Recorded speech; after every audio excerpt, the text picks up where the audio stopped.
The attacks have prompted Homeland Security to beef up security at federal office buildings around the nation. And that is having a big impact right here in Kansas City.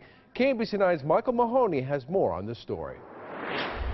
The Department of Homeland Security won't say which buildings or what cities they're muscling up. There are about 38,000 federal workers in the metro in scores of buildings since the city is a federal regional hub.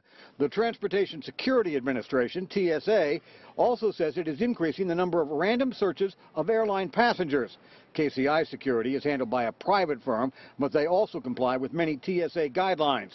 ABC News is reporting the reason behind this is the boast by al-Qaeda that they have come up with a homemade bomb consisting of kitchen ingredients that could be very hard to detect at airline screening checkpoints.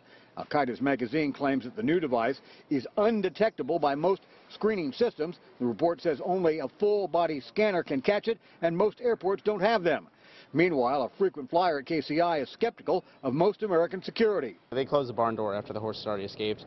So, I mean, I'd say just keep doing what they're doing. I don't think there's really anything special that needs to be done. But a new Pew Research Center poll shows that more than 70% of Americans think the government is doing well in its anti-terrorism efforts. When it comes down to it, they're trying as hard as they can, and they're doing as much as they can for what they know.